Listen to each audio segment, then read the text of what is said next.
За өдөр энэ өдрийн төргий. За ер нь бол 60 тэрбумтай холбоотой асуудлаар бол Ардсан нам өөрийн байр суурийг хэлж байгаа. За энэ тэгээд энэ дээр бид одоо Нямбатар гишүүний хуулийн байгууллагад 60 тэрбумын асуудлаар эвлүүлэг гэж шийдвэр гаргажээ. Бид энэ дахин нэгтэл шалгуулж цэг тавья гэсэн одоо Facebook дээр өөрийн Facebook дээр одоо ингэж уриалга гаргасан байгаа.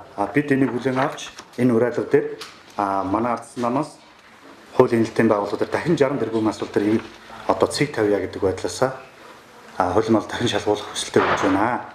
За энэ дээр бид нар ямар үндслээр гэж байгаа юм хэрэг 2016 оны 22-ны өдөр шүүх шинжилгээний хүрээлэнд ирүүлсэн одоо CD бичлэг байгаа. Объект 1 гэсэн CD бичлэг.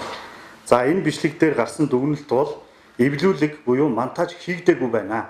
Энэ нь бол одоо хууль зөрчсөн гэдгийг тогтоож байна гэдэг энэ дээр ирүү үүссэн байдаг. Энэний дараа 2016 оны 7 сарын 18-ны өдөр эвлүүлэг хийгдсэн байна гэдэг дахиад нэг дүгнэлт гарч ирсэн. Тэгэхээр энэ дээр болохоор объект 1 гэдэг одоо дүгнэлт маань 2016 оны 6 сард гарсан байна. Объект 2 гэдэг CD дахиад гарч ирсэн.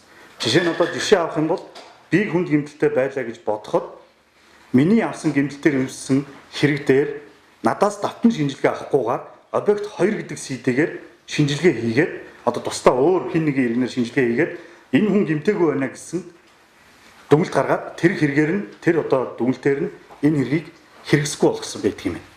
Тэгэхээр 2016 оны 6 сарын 22-ны өдөр хийгдсэн энд эвлүүлэг буюу монтаж хийгдээгүй байна гэсэн дүгнэлт маань өөрөө одоо хүртэл хүчин төгөлдөр энд ямар нэгэн няцаалт хийгдээгүй прокурорын тайлбар хийгдээгүй ингээд А, Б гэсэн 2 CD 2 объект дээр хоёулаа ижил анхан шатны дүгнэлттэй байхад яагаад заавал Б-г сонгосон бэ гэдэг асуудал гарч ирж байгаа. Тэгэхээр бид нар энийг прокурорын байгууллагт дахин хянуулах энэ эргийг дахин сэргээх талаар өнөөдрөөс өргөдөл өгч байгаа.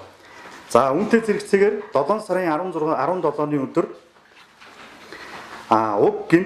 уг эрүүгийн гэмт хэргийг хэрэгсгүй болох санал үлдсэн байт юм байна. Гэтэл 7 сарын 18-ны өдөр эсрэг талаас ирсэн шинжилгээний дүгнэлт нь 18-ны өдөр гарсан байдаг.